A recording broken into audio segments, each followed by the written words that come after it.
अस्सलाम वालेकुम and welcome to Asia का बादशाह। आई होप आप लोग खैरियत से होंगे और अच्छे से अपना ख्याल रख रहे होंगे। सो तलाश है इस वक्त एशिया के बादशाह की कि कौन बनेगा एशिया का बादशाह। सुपर 4 में ज़बरदस्त मुकाबले हमें देखने को मिल रहे हैं बिकॉज सारी टीम्स, अगर हम ये कहें कि they are peaking at the right time तो ये बात बिल्कुल गलत नहीं होगी। In fact the teams who peaked earlier शायद अब उनमें डिप दिख रहा है और जो डिप में थी वो अब पीक करने लगे, विच मीन श्रीलंका की हमने कारकर्दगी देखी एंड उसके बाद कल पाकिस्तान ने जो जिस तरह कमाल किया, धमाल किया, उस पर ज़रूर बात करेंगे, थोड़ी खुशियाँ आपके साथ शेयर करेंगे। मैं हूँ सवेरा पाशा और मेरे साथ मौजूद हैं अदील अजहर। अस्सलाम वालेकुम एंड गुड इवनिंग आप सबको। Yes Indeed the tournament is wide open और आई थिंक श्रीलंका, कल भी बात कर रहे थे कि श्रीलंका ने जो डिफीट दी अफगानिस्तान को, जिसको बहुत सारे लोग ज़ाहिर एक अपसेट भी कंसिडर कर रहे होंगे, बट कहना पड़ेगा इस टूर्नामेंट में इस वक्त तमाम टीमें तकरीबन बराबर की हैं। इफ़ एनीबडी थॉट कि इंडिया जो इस टूर्नामेंट को डोमिनेट करने वाला है और कोई टीम उनके मुकाबले में नहीं आएगी, आई थिंक कल yesterday they got the reality check. चाहे वो इंडियन क्रिकेटर्स की बॉडी लैंग्वेज हो, इंडियन जर्नलिस्ट हो, उनके फैंस का रिस्पॉन्स हो, nobody was expecting Pakistan to beat them। लेकिन हमारे जहन में हमेशा से ये था, एक उस दिन हमारे प्रोग्राम में भी और हम जो बात कर रहे थे, we had this very strong conviction कि पाकिस्तान कल इंडिया को शिकस्त देगा और ऐसा ही हुआ। शायद आप कह सकते हैं कि हमारी एक्सपेक्टेशन से थोड़ा सा क्लोज मैच चला गया। We could have finished that match off earlier. Pakistan ने कुछ अनफोर्स्ड एरर, फ़खर की वो फील्डिंग मिस हुए, इसके अलावा बहुत सारे बाइज हमने दे दिए, शायद 10-15 रन कम बन सकते थे। The match could have been finished earlier but Savera you watched 2 India Pakistan matches in एक हफ्ते के अंदर अंदर आप देख कर आए। अदील आप कह रहे हैं करीब गया, मगर करीब जाना ही मजे की बात थी।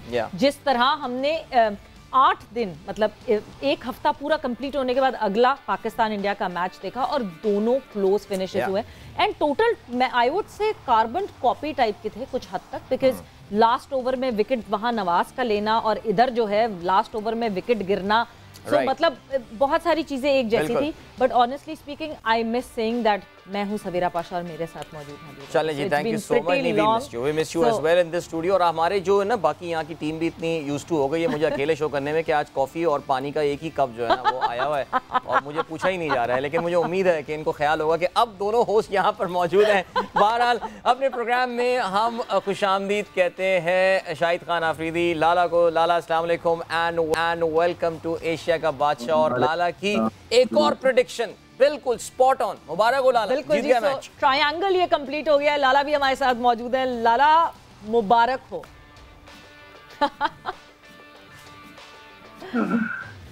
क्या कह रहे प्लीज बोले। जी जी मैंने कहा मुबारक हो, बहुत बहुत मुबारक हो। जबरदस्त जीत और जीत के साथ साथ अ वंडरफुल मैच। मतलब सबसे पहले तो ठीक है पाकिस्तान जीता, भी आई वेरी हैप्पी, बट जीत हुई क्रिकेट की। जिस तरह का कल मुकाबला देखा गया, मतलब हमने 2 चीजें देख ली, एक लो स्कोरिंग मैच में किस तरह कॉन्टेस्ट किया जाता है एंड देन एक हाई स्कोरिंग मैच में किस तरह कॉन्टेस्ट होता है। सवेरा मैं कल सोच रहा था कि यार हम जब बात करते हैं कि पाकिस्तान और इंडिया का मैच कोई नहीं देखता और मेरे ख्याल मतलब हर कोई देखता है, जो क्रिकेट नहीं भी जानता, जो क्रिकेट नहीं भी देखता, लेकिन पाकिस्तान और इंडिया का मैच देखते हैं। तो कल मैं पूरा दिन लेटा हुआ, पूरा बॉल टू बॉल मैंने मैच देखा। मैंने इस चीज़ को रियलाइज किया कि लोग कितने ज़्यादा जो देख रहे होंगे और मेरे ख्याल में मैंने काफ़ी क्रिकेट खेली हुई थी, उसके बावजूद कल का जो मैच था इतना ज़बरदस्त था, इतना मज़ा आया। और पाकिस्तान की जीत जो मैं समझता था कि जीतेंगे, इसलिए कि सवेरा ना बैटिंग में कोई मसला है, ना बॉलिंग में, ना फील्डिंग में। हमारे पास हर डिपार्टमेंट के अंदर वो सारी स्किल्स हैं जो एक अच्छी बड़ी टीम में होनी चाहिए। तो मज़ा आया कल, ज़बरदस्त एफर्ट रही सारों की। बिल्कुल, और मतलब जिस तरह वहाँ एक उधम था, एक शोर था, बिकॉज ज्यादा जो मैक्सिमम जो फैंस थे वो इंडिया के फैंस थे लाला। मगर हाँ मुझे बता रहे थे, मेरी फैमिली बैठी हुई थी वहाँ पे जी, तो वीडियोस भिजवाई जा रही थी मुझे और मैं देख रहा था। और वाइफ मेरी बता रही है कि सिर्फ 10% यहाँ पे पाकिस्तानी है, बाकी 90% इंडियन है। इवन के वहाँ पे पाकिस्तानी झंडा नहीं मिल रहा था तो मेरी छोटी बेटी ने इंडिया का झंडा हाथ में इंडिया का झंडा हाथ में उठाया था। ये चीज कैमरे में मुझे नहीं पता आई है या नहीं है, लेकिन ये फिर भी अगर आ भी गई तो मेरे ख्याल से I think Pakistanis will have a laugh on that और खुश हो जाएंगे and we will move on. लेकिन लाला मेरे पास वीडियोस आई है, मैंने कहा ट्वीट करूं ना करूं, अभी मैं सोच रहा हूं। लेकिन सोचे, मैं सवेरा वैसे सोचता हूं लाला अगर इसका ही उल्टा हो जाए, I mean any Indian who is holding Pakistani flag और इस तरह ये दिखा दिया गया, तो मेरे ख्याल से इंडिया में जो माहौल चल रहा है, देखिए मैं आपको ऑनेस्टली बता रहा हूं on the media, Savera there is big difference between what is in reality. देखिए रियलिटी में तो हम भी इंडियन पाकिस्तानी साथ बैठ के मैच देखते हैं, मिलते हैं बड़ी मोहब्बत से। हमने जो ये सो कॉल्ड टाकरे किए थे और ये किए थे, इसमें टाकरे के अलावा हर चीज़ आपको नजर आई, क्योंकि एक बड़े अच्छे माहौल में और बड़े दोस्ताना, और हमें लाला ये फीडबैक भी आया लोगों की तरफ से कि प्रॉपर क्रिकेट डिस्कशन हुई है। However I mean just I think जो इनटॉलरेंस हमको नजर आ रहा है दूसरी तरफ, वो एक मीडिया में इशू है, it's a reality. I mean कल अर्शदीप ने जो कैच ड्रॉप किया है, लाला बड़े मैच में किसी से भी कैच ड्रॉप हो जाता है, लेकिन अगर आपको याद हो पाकिस्तान इंडिया वाले मैच वर्ल्ड कप में शामी, और यहाँ पे अर्शदीप का कैच ड्रॉप करना, जिस तरह वहाँ टारगेट किया जा रहा है सवेरा, मैं उसकी तरफ पॉइंट आउट कर रहा था कि they wouldn't have taken it that lightly वैसे। But before we move on further, और जो वहाँ मैंने ग्राउंड रियलिटी देखी जो मैं आप लोगों से शेयर करूंगी, बट बिफोर दैट और एथलीट फिदा बलोच वो क्या कहना चाहते हैं, उनकी भी जरा बात सुनते हैं कि व्हाट ही हैज टू से। शायद आफरीदी फाउंडेशन के लिए Lala, thank you Lala for the support. Lala, we love you all. This is because of you. Thank you, Lala. चलें जी, ये बिल्कुल जी, रशिया में ये जीत कर आए हैं हमारे बॉडी बिल्डर एंड लाला, एक और जीत हमारे एथलीट की। जी अल्हम्दुलिल्लाह। इससे पहले एक बॉक्सर था, नाम याद नहीं आ रहा, अफरीदी है, वो भी माशाल्लाह से चैंपियन बन के आया। एंड देन ये रशिया गया था, मुझे पता चला था, लेकिन वही जो प्रॉब्लम होती है फाइनेंशियल सपोर्ट, तो फाउंडेशन और MSL की सपोर्ट की वजह से इसको हमने सपोर्ट किया और जाके माशाल्लाह पाकिस्तान का नाम दुनिया में रोशन कर गया है। बहुत बड़ी बात है, बहुत फख्र की बात है। टैलेंट बहुत ज्यादा है, उन्हें सपोर्ट चाहिए, उन्हें एकेडमीज चाहिए, फैसिलिटीज चाहिए, और कुछ नहीं है। टैलेंट बहुत है इस मुल्क में। नहीं बिल्कुल Lala, thank you. I think as Pakistanis we should thank you as well कि कोई तो इसकी जिम्मेदारी ले रहा है। ज़ाहिर है हम बात कर रहे थे, याद है इससे पहले विराट कोहली जो है वो काफी इंडिया से ये हमारे पास आ रही थी, तो हम ये भी कह सकते हैं कि पाकिस्तान में भी विराट कोहली फंड उन्होंने स्पोर्ट्समैन के लिए बनाया। हम कह सकते हैं जी पाकिस्तान में भी जो है ये सिलसिला चल रहा है। So Lala, let's come back to the match और जरा उसके हवाले से आपका हम पॉइंट ऑफ व्यू लेते हैं। ज़ाहिर है पाकिस्तान ने ऑफ कोर्स इंडिया को पहले बैटिंग करने की दावत दी, और कल का ट्रैक जो है वो कुछ जैसे कहते हैं ना कि वही जो आपने शुरू में बात की थी कि ये सारी तेजी वेजी ना ये शुरू के दिनों की है, उसके बाद ये ट्रैक, आई थिंक कल का ट्रैक जो था वो इस टूर्नामेंट का अब तक का सबसे बेहतरीन बैटिंग ट्रैक हमें देखने में आया। कोई, मैं तो बल्कि ये हैरान हो रहा था कि पाकिस्तान ने तो शुक्र कोई रिव्यू भी नहीं लिया मेरे ख्याल से, कोई, if I am not mistaken, शायद कोई ज़रूरत नहीं पड़ी या कुछ हुआ, लेकिन वाकई अब दुबई की विकेट अपनी असल शक्ल में नजर आ रही है। लाला देखिए, पिच जिस तरह पहले भी इस हवाले से बात हुई थी कि पिच की तैयारियों के लिए थोड़ा सा शुरू में ये बना देते हैं, लेकिन बाद में जाहिर बात है कि उसी पिच पे जब बार बार मैच होते हैं तो अच्छा फ्लैट विकेट हो जाता है, और वही यही हुआ। पिच बहुत जबरदस्त था। मेरे ख्याल में जिस तरीके से इंडिया ने शुरू किया मैच को, और जाहिर बात उन्होंने भी पिच को रीड कर लिया था कि अच्छा विकेट इस पे लंबा टोटल होना चाहिए, तो उन्होंने स्टार्ट बहुत जबरदस्त किया। लेकिन बाद में मैं अपने बॉलर्स को बड़ा क्रेडिट देता हूँ। ठीक है, हमने गलतियां की है, मैं समझता हूँ 15-20 रन हमने ज्यादा दिए, हम सबको पता है कि कहाँ हमने गलत किए, फिर एक्स्ट्राज में चले गए हम लोग दोबारा, और बड़े मैचेस में फिर ये एक्स्ट्राज प्रेशर आता ही आता है, होता है। लेकिन बॉलर्स का कमबैक बहुत अच्छा था, बॉलर्स को बड़ा क्रेडिट दूंगा इस बात पे कि बड़ा जबरदस्त उन्होंने दोबारा जो है उसको होल्ड कर दिया था, ज्यादा लंबे स्कोर पे नहीं गए इंडिया। बिल्कुल लाला, जिस तरह रोहित शर्मा और KL राहुल ने शुरुआत की, अगर मिडिल ओवर्स में हमारे बॉलर्स रोकने में कामयाब ना होते तो ये ऑलमोस्ट 200 का स्कोर बन जाता, जिस तेजी से वो खेल रहे थे। और मैं आई वुड कमेंट के बाबर की हम हमेशा कैप्टनसी की बात करते हैं, मगर कल जिस तरह उन्होंने नवाज माशाल्लाह से he is in supreme form right now, जिस तरह नवाज और शादाब को इस्तेमाल किया मिडिल ओवर्स में, वो मतलब बहुत सही टाइम पे लेकर आया और पूरा भरपूर एडवांटेज उठाया, और बॉलर्स ने भी रिस्पॉन्ड किया उस जिम्मेदारी पे।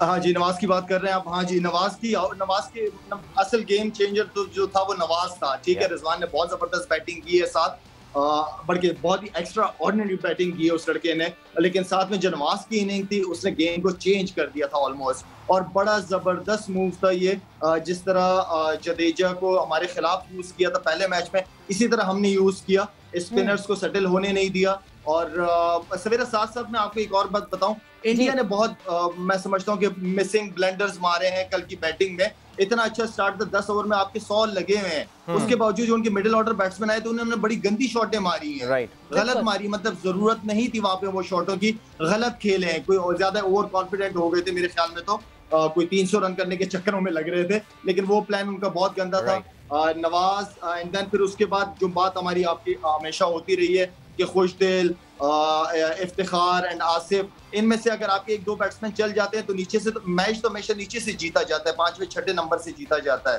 तो हम एक बात करते थे कि अगर क्या कहते हैं, अल्लाह भला करे, अगर बाबर रन नहीं करेगा तो क्या करेंगे नीचे वाले। बाबर रन नहीं कर रहा, 2-3 मैचेस हो गए बाबर ने रन नहीं किए, लेकिन आपके नीचे के बैट्समैन जो स्कोर कर रहे हैं, तो एक तो हमारी डेप्थ बहुत ज्यादा है बैटिंग के अंदर, और उन प्लेयरों को चांस भी मिला है, उन्होंने करके भी दिखाया और इंशाल्लाह आगे भी करके दिखाएंगे। अगर बाबर रन करता है कि नहीं करता, लेकिन हमारा ये 5वां, 6ठा, 7वां ये नंबर जो हमारे बहुत तगड़े होने चाहिए। बिल्कुल लाला, आपने बहुत दुरुस्त फरमाया कि इंडिया का जो मिडिल ऑर्डर था वो काफ़ी ओवर कॉन्फिडेंट नज़र आ रहा था, एक सर्टन एरोगेंस उनमें नज़र आ रही थी शॉट खेलते हुए, और जिस तरह वो विकेट पे आए थे।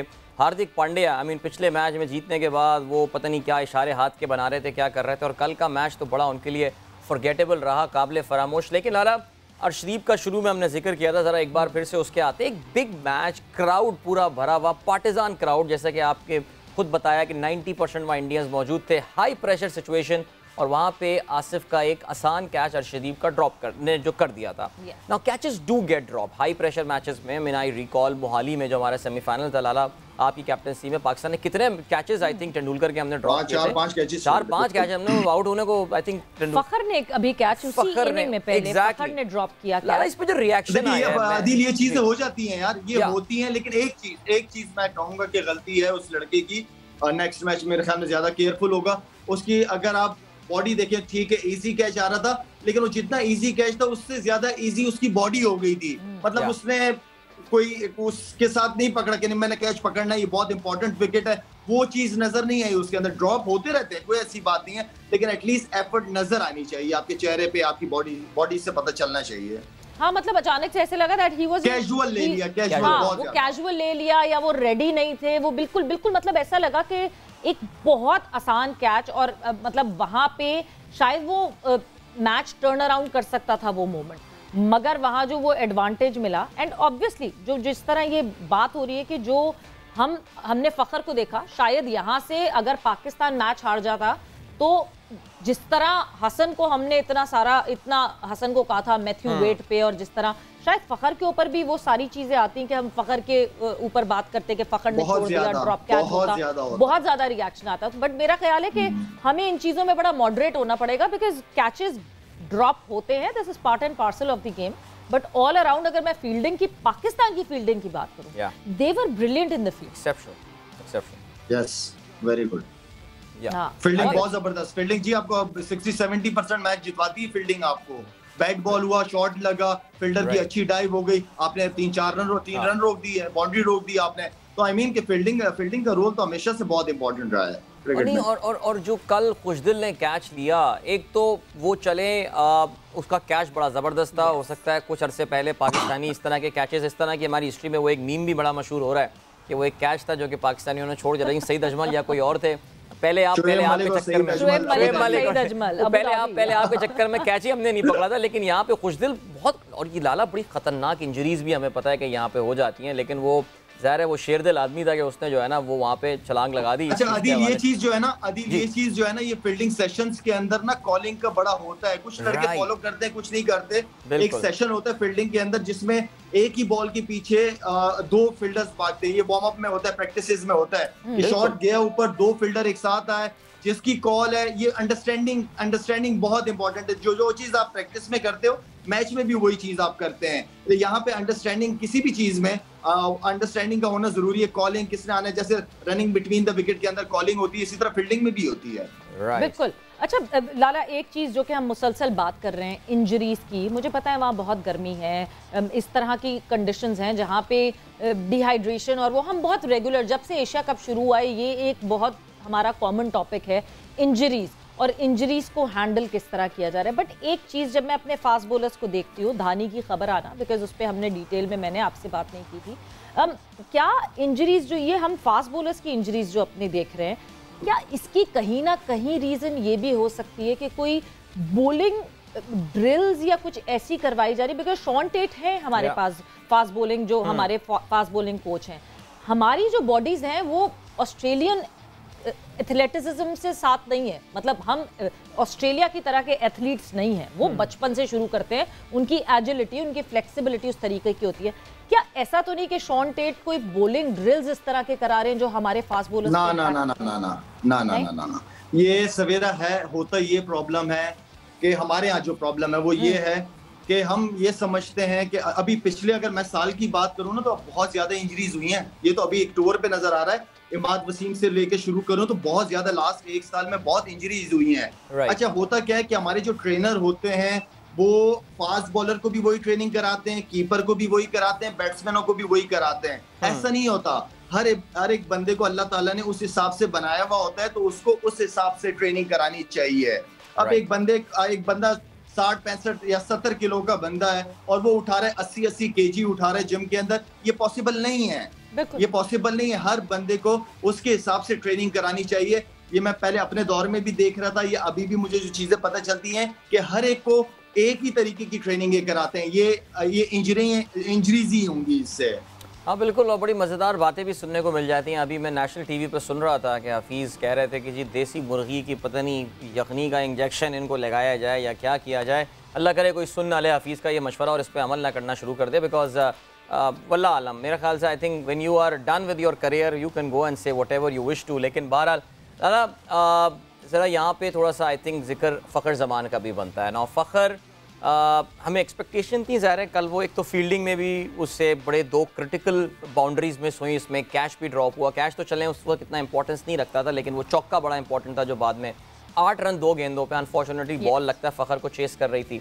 बैटिंग की भी अगर हम बात करें तो फ़खर ने यस हांगकॉन्ग के खिलाफ एक 50 तो ज़रूर बनाई है, लेकिन अगर हम उसके पीछे जाएँ, बल्कि मेरे ख्याल से अब तक तकरीबन साल के करीब होने वाला है फ़खर का एक लीन पैच। इनकी 2 इससे पहले जो अच्छी इनिंग्स थी 50+, वो एक स्कॉटलैंड के खिलाफ थी और एक उन्होंने बांग्लादेश के खिलाफ मीरपुर में 50 मारी थी। मैं उनका भी ये रिकॉर्ड देख रहा था, उसमें 10 रन 8 रन 7 रन ये इस तरह की इनके जो है ना 12 रन, कल 15 रन इन्होंने बनाए। लाला फ़खर क्या उसको भी क्या कोई ब्रेक देने का टाइम है? बिकॉज दूसरी जानेब आप देखें डोमेस्टिक में शान मसूद रन पे रन, आज फिर 45 नॉट आउट बनाए शान मसूद ने बरक रफ्तार। क्या थोड़ा आराम देने का वक्त आ गया या आप समझते हैं कि इसको नहीं अभी फ़खर को कंटिन्यू करना चाहिए हमें? अभी देखिए फ़खर जो है ना, आप उससे रोज परफॉर्मेंस आप एक्सपेक्ट नहीं कर सकते कि वो रोज आपको करके देगा और जितवाएगा, लेकिन वो जब भी करेगा वो मैच जितवाएगा ही। उसके रन जो होंगे वो मैच जितवाने वाले रन होंगे जब भी वो करेगा वो लड़का, ठीक है ना।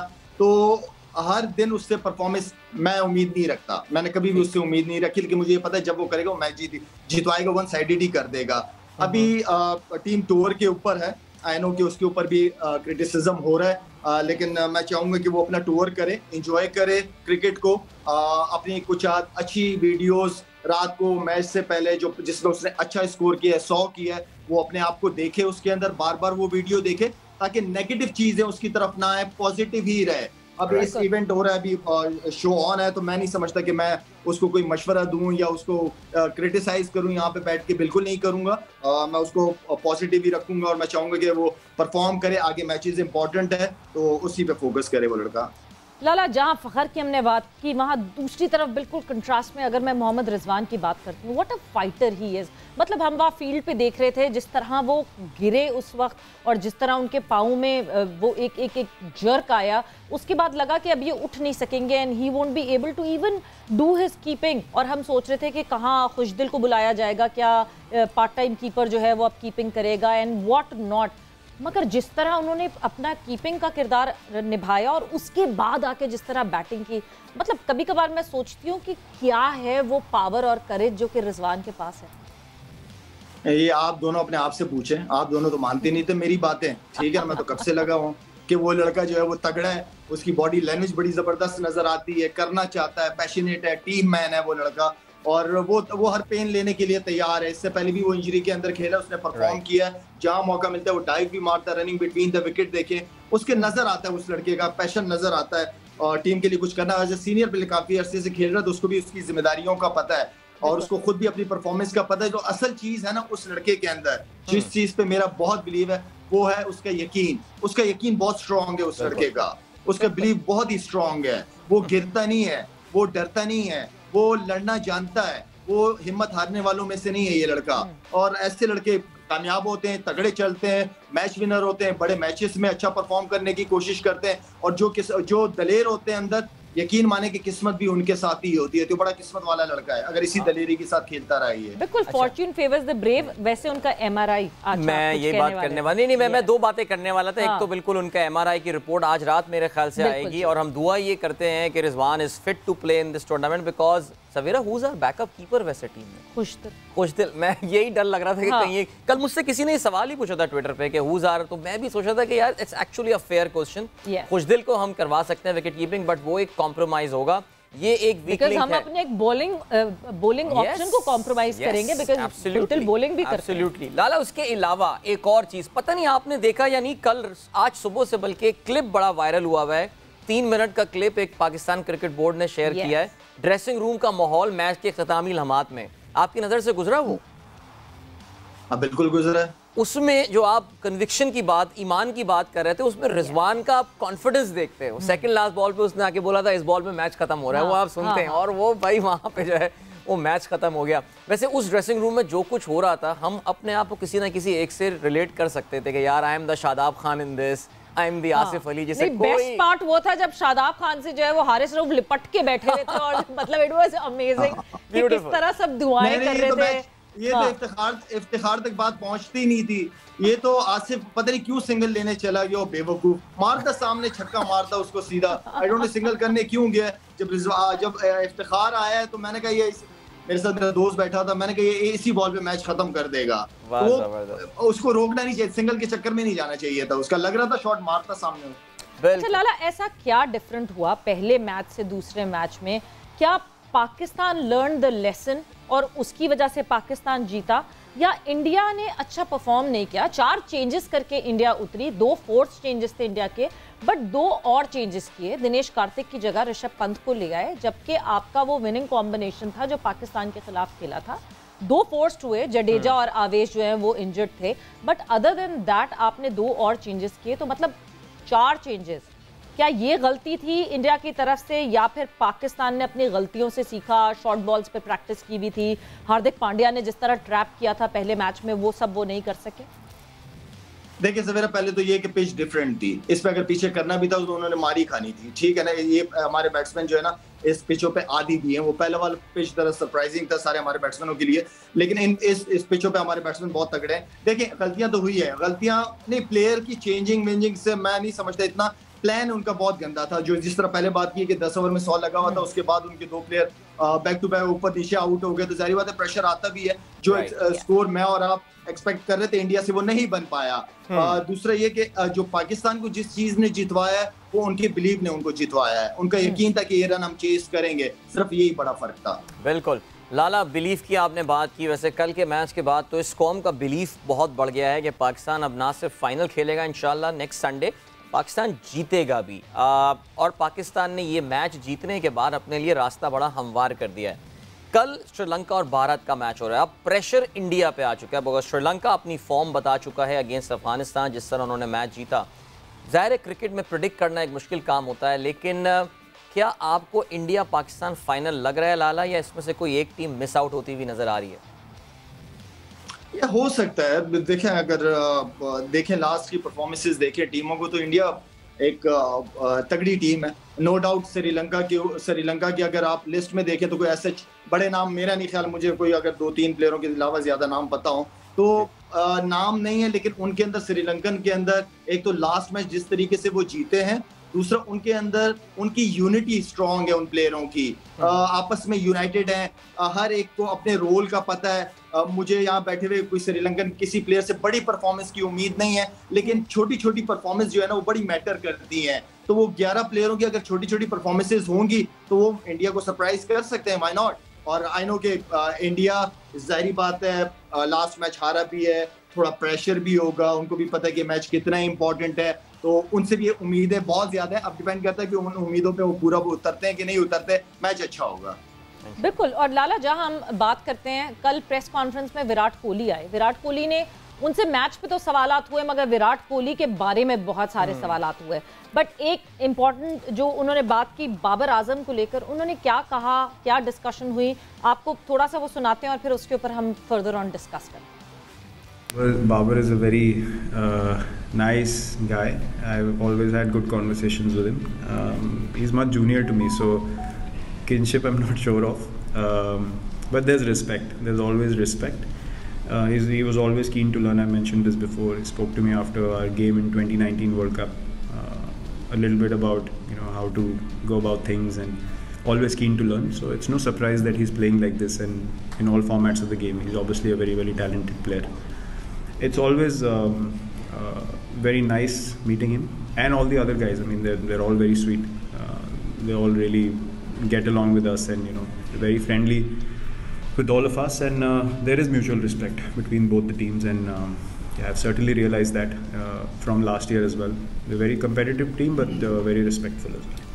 और वैसे ऑनेस्टली म्यूचुअल रिस्पेक्ट की जिस तरह बात की, वो वीडियो आप लोग भी देख रहे होंगे, शाहीन और विराट कोहली जहाँ डिस्कस कर रहे हैं और शाहीन जहाँ अपनी इंजरी की बता रहे हैं बात, और जिस तरह कॉन्वर्जेशन वो चल रही है। लाला, इस पे हम बात करेंगे, बट साथ ही साथ एक और शॉट जो कि विराट कोहली ने MS धोनी के हवाले से बात की, क्योंकि विराट कोहली वो प्लेयर हैं जो आई वुड से कि एक बैड बॉय से वो गुड बॉय, गुड जेंटलमैन बने अंडर MS धोनी। वो MS धोनी की ग्रूमिंग थी जो आज हमें विराट कोहली दिखते हैं। उनके हवाले से विराट कोहली ने क्या कहा मुश्किल वक्त में, वो भी आपको सुनाते हैं।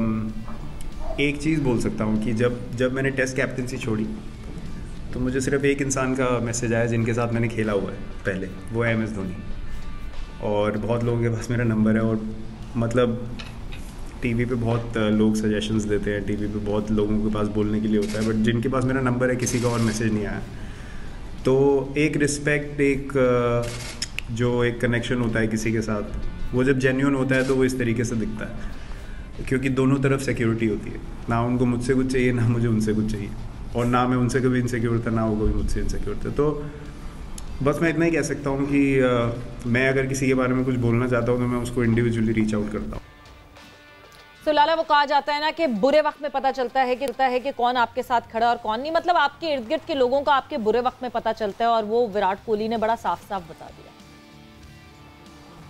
हाँ, ये अच्छी बात है जी। देखिए, अच्छे वक्त में तो हर कोई साथ होता है। असल चीज है कि मुश्किल वक्त में जब साथ देता तो इंसान सारी जिंदगी याद रखता है। मुश्किल वक्त में लोग आगे पीछे हो जाते हैं। ये लाइफ का एक एक्सपीरियंस है, एक कड़वा सच है लाइफ का, चाहे वो क्रिकेट में हो या क्रिकेट से बाहर की जिंदगी में हो। लेकिन मैं समझता हूँ कि वो लोग बड़े लोग होते हैं जो मुश्किल वक्त में किसी के साथ खड़े होते हैं।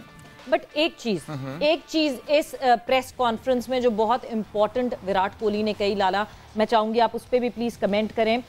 विराट कोहली ने कहा कि पिछले साल के बाद, मतलब आफ्टर द डिफीट जो पाकिस्तान से हारी थी टीम इंडिया, उसके बाद उन्होंने ज्यादा रियलाइज किया कि उन्होंने बहुत सारी चीजें शिफ्ट करनी है, अपने एटीट्यूड को शिफ्ट करना है।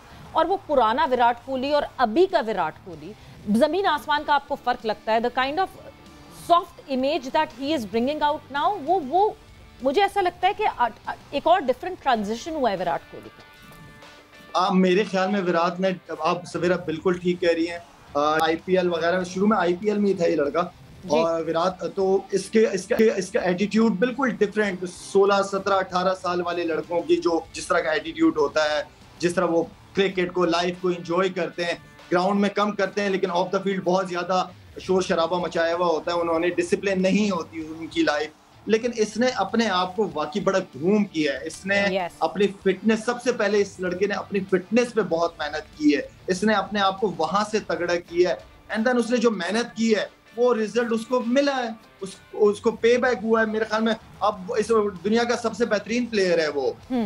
उसकी वजह है ना, उसके पीछे उसकी मेहनत है, उसके ऑफ द फील्ड डिसिप्लिन बहुत ज्यादा जरूरी है। अगर आपके कुछ गोल्स हो अचीव करने के लिए लाइफ में, तो उसके लिए ऑफ द फील्ड डिसिप्लिन बहुत ज्यादा इंपॉर्टेंट चीज है। अपने आप को 24 घंटे बस सिर्फ उसी चीज पे फोकस करना है अगर आपने वो टारगेट अचीव करना है, और उसने करके दिखाया है दुनिया में। एब्सोल्युटली। और जो बहुत इंपॉर्टेंट पॉइंट आला ने बड़ा क्लियरली जो बोला वो yes, of the field attitude important, on the field भी अगर आप देखें तो वो जो आपको एक नज़र आया करता था, एक I think coming of age वाली बात होती है, और वो जो इंडिया के मैच, पाकिस्तान के मैच को उन्होंने पॉइंट आउट किया, आई थिंक वो उनके लिए एक रियलिटी चेक था दो लिहाज से। एक तो ये था कि यार इंडिया की टीम जरा ग्राउंडेड हो गई थी, वो जो एक एरोगेंस का लेवल था वो आपने देखा आउटराइटली जो है वो नीचे आ गया था, चाहे वो उनके एनालिस्ट हो या जो भी हो बात करते हैं। एंड सेकेंडली जिस तरह उनकी आवाम ने रिस्पॉन्ड किया कि इतना बड़ा स्टार होते हुए भी जिस तरह उन्होंने विराट कोहली को सोशल मीडिया और हर जगह जो है वो जलील किया, that was very for him. अभी हम बढ़े ब्रेक की जाने। एशिया का बादशाह is going to continue after this break. Adil and Savera will be back.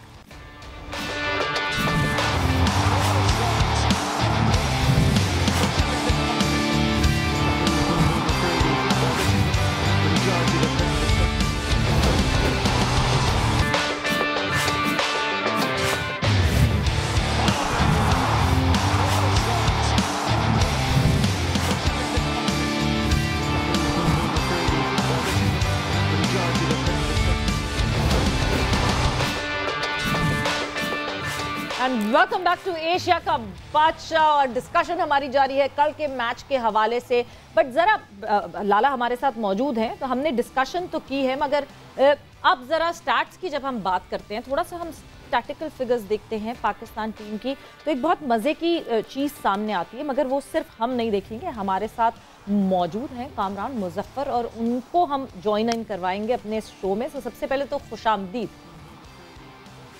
जी अस्सलाम वालेकुम सवेरा, और अस्सलाम वालेकुम अदील को भी और शाहिद भाई को भी। वालेकुम अस्सलाम। सो कामरान, क्या है आपकी स्टैट्स की पिटारी में आज? एक मेन जो चीज़ थी जिसके ऊपर काफ़ी बात हो रही थी कि पाकिस्तान के जो टॉप ऑर्डर है वो काफ़ी ज़्यादा बॉल कंज्यूम कर जाता है। पिछले दिनों में सोशल मीडिया के ऊपर भी काफ़ी बात इस पर चल रही थी, तो क्विकली अगर आपको बता सकूँ, टाइम भी कम है, कि 2021 से जो पाकिस्तान के 30 मैचेस हो गए कल तक जिसमें रिजल्ट प्रोड्यूस हुआ है, तो उन 30 में से 24 मैचेस ऐसे हैं जिसमें पाकिस्तान के जो टॉप 3 उन्होंने 50% से ज़्यादा बॉल्स उन्होंने खेली हैं, और उन 24 मैचेस में से 19 पाकिस्तान जीता हुआ और 5 हारा हुआ है, और 6 मैचेस ऐसे हैं जिसमें आपके जो अदर देन टॉप 3 उन्होंने खेला है मेजॉरिटी ऑफ बॉल्स, और उसमें तीन पाकिस्तान जीता है और 3 हारा है। तो ये बहुत ज़्यादा इसके ऊपर जो बात चल रही है, ये इतनी, इसमें जो पाकिस्तान का टेम्पलेट है इट इज़ स्टिल वर्किंग। अगर मैं क्विकली ये कह सकूं कि जो लास्ट 3 इनिंग्स हुई हैं एशिया कप में, 3 डिफरेंट टेम्पलेट्स हमने देखी हैं। एक श्रीलंका की इनिंग्स थी जिसमें हाईएस्ट जो था 4 प्लेयर्स ने 30+ किया, लेकिन हाईएस्ट 36 था। फिर इंडिया की जो स्टार्ट हुआ उसमें उनके ओपनर्स ने बिल्कुल ऑल आउट हो गए और 28 किया, फिर एक कोहली का बड़ा स्कोर था, फिर किसी का स्कोर नहीं है। और तीसरी टेम्पलेट जो पाकिस्तान की, जिसमें कल भी कोई 79 डिलीवरीज जो है वो पाकिस्तान के टॉप 3 ने खेली हैं, और फिर आपके जो फिनिशर्स ने आके मैच फिनिश किया, पाकिस्तान फिर भी मैच जीत गया 182 फेस कर दिया। राइट, तो कामरान आपका जो पॉइंट ऑफ व्यू है यहाँ पे वो ये है कि since Pakistan is winning majority of their games, क्योंकि अपने पाकिस्तान ज़्यादातर मैचेस इसी टेम्पलेट के साथ जीतता जा रहा है, सो इस पर जो एक तनकीद की जा रही है कि हम मिडिल ऑर्डर को ज़्यादा टाइम नहीं देख रहे हैं। हम देख रहे हैं खासतौर से ESPN क्रिकइन्फो में टाइम एंड अगेन ये आर्टिकल्स आ रहे हैं और वो यही बोल रहे हैं कि पाकिस्तान की स्ट्रेंथ उनकी वीकनेस बनती जा रही है। सो आप ये कहना चाह रहे हैं कि नहीं, I think Pakistan should stick to their plan, जो है कि जी मेजॉरिटी आपका top 3 they consume bulk of the delivery, so this thing is working for Pakistan. बिल्कुल, अगर एक चीज़ वर्क कर रही है और मेजॉरिटी ऑफ द टाइम जो आपको रिजल्ट प्रोड्यूस कर रही है, तो कोई उसके ऊपर कोई इतनी ज़्यादा तनकीद बनती नहीं है। It's different, it may not be gorgeous, कोई बहुत दिलकश नहीं है, लेकिन ये टेम्पलेट है। आपकी टीम जो बॉन्डिंग इवेंचुअली जो आपका ऑब्जेक्टिव होता है वो मैच जीतना होता है। तो मेरे ख्याल में as long as it is working, और आपके ऊपर के 3 जो प्लेयर्स हैं वो अपनी रिस्पॉन्सिबिलिटी, कल भी रिजवान ने खेला, उससे पहले भी खेल रहे हैं, तो तब तक सही है मेरे ख्याल में। लाला, वैसे जब ये जैसे कामरान बात कर रहे हैं, ये जो फॉर्मूला है, अगर ये पाकिस्तान के लिए काम कर रहा है कि ठीक है हमारा टॉप ऑर्डर जो है वो ज़्यादा बॉल्स खेलता है, ज़्यादा बॉल्स कंज्यूम करता है और 7 रन्स भी बनाते हैं, और अगर हम डीप जाकर जो है मैच जीत रहे हैं, सो इसमें कोई दो राय फिर नहीं होनी चाहिए, बिकॉज हमारा फॉर्मूला ये काम तो कर रहा है कि हम ज़्यादा मैचेस जीत रहे हैं। बट फिर बार-बार वो एक बात आती है, सवेरा देखिए आपके 2 बैट्समैनों के अलावा बाकी सारे बैट्समैन जो हैं वो छक्के चौके हिटर हैं, हार्ड हिटर्स हैं सारे, ठीक है ना। अगर ऊपर के प्लेयर खेलते भी हैं तो आपकी बैटिंग में एक डेप्थ है, उनके पास जितने कम ओवर होंगे वो उतना अच्छा खेलेंगे, ठीक है ना, तो आपके पास डेप्थ है, कोई बात नहीं। अगर ऊपर से विकेटें अर्ली नहीं गिरती तो आप हमेशा याद रखिएगा कि अच्छे स्कोर की तरफ ही जाओगे। तो जल्दी विकेट गिराने का मतलब है कि उन हिटर्स को आप जल्दी बारी दे रहे हो जो उनकी पोजीशन नहीं है। जहाँ खैर खेलना तो उनको फिर भी है, लेकिन वो उनकी पोजीशन नहीं है, तो उनके पास जितने कम ओवर हो, कम बॉलें हो, वो उतना अच्छा स्कोर करके देंगे आपको। तो ठीक है अगर इस प्लान के साथ जा रहे, बल्कि कल मैं रिजवान को सुन भी रहा था, रिजवान यही बात कर रहा था उसमें। बट लाला, ये प्लान जरूरी तो नहीं है कि हर दफा ये अप्लाई हो, क्योंकि अगर जिस तरह हुआ पहले मैच में कि जल्दी ओवर्स में हमारा मिडिल ऑर्डर एक्सपोज हो जाता है, बाबर और रिजवान जल्दी आउट हो जाते हैं, हमारा टॉप ऑर्डर जल्दी आउट हो जाता है, तो फिर तो हम मुश्किलात में पड़ सकते हैं, फिर तो ये अप्लाई होगा ही नहीं फॉर्मूला। नहीं तो अगर आपके ऊपर आउट हो गए तो आपके नीचे वाले भी आउट हो सकते हैं फिर तो प्लान के हिसाब से चलती है ना, कभी आपके प्लान काम करता है, कभी प्लान नहीं बनता। लेकिन मीटिंगों में बहुत बड़े बड़े प्लान्स बनते हैं, ठीक है, एग्जीक्यूट जो है ना वो प्लेयर्स ने करना होता है ग्राउंड में जाके। प्लान्स तो हर टीम के बनते हैं, तो आप उस प्लान के तहत खेलते हो। सिर्फ एक प्लान नहीं होता, 2 प्लान होने चाहिए। अगर प्लान ए कामयाब नहीं हुआ तो प्लान बी हमारे पास होना चाहिए। तो हमारा क्या प्लान बी है? आपको दिखता है टीम पाकिस्तान के पास प्लान बी है कोई? कल दिखा, कल मगर फिर भी down the order later on, मतलब 17th ओवर आपको दिखा ना, जहां नहीं 17th ओवर था ना, वो भी नेगेटिव चीजें भी पॉजिटिव नजर आएंगी, ठीक है ना। लेकिन असल में जिम्मेदारी ऊपर के बैट्समैन से लेकर आखिरी 6-7 बैट्समैनों तक सबकी जिम्मेदारी है कि वो एक अच्छा टोटल बोर्ड के ऊपर लगाए, चाहे ऊपर वाले करें चाहे वो आखिर वाले करें, एक टोटल प्लान के हिसाब से वो होना चाहिए। ये सारी बैट्समैनों की जिम्मेदारी है। अच्छा कामरान, पाकिस्तानी टॉप ऑर्डर पे जो डॉट बॉल्स का भी जो है ना, वैसे हमारा बिल्कुल आखिर का टाइम रह गया, लेकिन बस तफसील से इस पे बात करेंगे। लेकिन एक डॉट बॉल्स का भी काफ़ी इल्ज़ाम लगता है कि डॉट बॉलें बहुत ज़्यादा खेलते हैं। इज़ इट एक्स्ट्रॉर्डनरी या बाकी टीमों का भी कुछ मिलता जुलता हिसाब चल रहा है आजकल? कुछ इस पर स्टडी आपने कुछ किया अपने स्टैट्स वगैरह? देखिए अदील, जो बात पहले भी हो रही थी, आपका इवेंचुअल ऑब्जेक्टिव क्या है? वो मैच जीतना है। अब मिसाल के तौर पे क्विकली अगर हम कंपेयर करें, जो पहला मैच हुआ है उसमें पाकिस्तान ने कोई 37 डॉट्स खेले थे, इंडिया ने 40 डॉट्स खेले थे, और वहाँ पे दोनों टीम 150 के करीब थी। कल के मैच में दोनों 180 के करीब गई, लेकिन डॉट्स जो थी वो 31 खेली दोनों टीम। राइट। अब फर्क कहाँ पर आया है? वो बाउंड्रीज में आया है कि बाउंड्रीज कल ज्यादा लगी है। तो डॉट्स खेलना इन इटसेल्फ कोई बुराई नहीं है। देखें, क्रिकेट का पार्ट एंड पार्सल है, जहाँ पर कोई अच्छी गेंद आएगी वहाँ पे आपने रोकना दिया, लेकिन आप कितनी डॉट्स के को कन्वर्ट कर रहे हैं बाउंड्रीज में, ये क्रिटिकल फैक्टर होता है। तो अगर आप डॉट्स को खेलने के बाद जो बेहतर मेरे ख्याल में जो इंडेक्स है वो dot ball to boundary ratio है, वो आपको देखना चाहिए। पहले मैच में आपका जो dot ball to boundary ratio था दोनों टीम का 2.18 था, मतलब वो हर 2 डॉट के बाद एक बाउंड्री लगा रहे, मतलब रफली। कल जो है वो 1.29 था पाकिस्तान का, मतलब आप हर सवा बॉल के बाद, एक बॉल के बाद आपने एक डॉट खेला तो आपने एक बाउंड्री लगाई। कल कोई 24 बाउंड्रीज लगाई, पाकिस्तान ने 31 डॉट्स खेले। तो ये क्रिटिकल फैक्टर है मेरे ख्याल में। डॉट्स इटसेल्फ कोई बुरी चीज नहीं है, आप डॉट निकाल नहीं सकते क्रिकेट में। ओके, बिल्कुल। और मतलब मैं अगर थोड़ा सा और एलैबोरेट करूं कामरान की बात को, तो डॉट बॉल्स आप खेल रहे हैं, मगर आगे जाके लाला उसको जो है आपको कंपनसेट करना पड़ेगा विद बाउंड्रीज, तो आप बैलेंस आउट कर जाएंगे। बिल्कुल ठीक है, बिल्कुल सही आपने एनालाइज की है। अगर आप डॉट बॉलें खेलते, जिस तरह खुरम कह रहा है, बिल्कुल ठीक बात कर रहा है कि आप उसको आखिर में बाउंड्रीज कितनी लेके जा रहे हो, बाउंड्री कितनी मार रहे हो, तो वो आप कवर कर जाते हो। और हमारे पास ऐसी डेप्थ है, हमारे पास इतने हिटर्स हैं तगड़े कि माशाल्लाह उन चीज़ों को कवर कर सकते हैं, वो डॉट बॉल को कवर कर सकते हैं।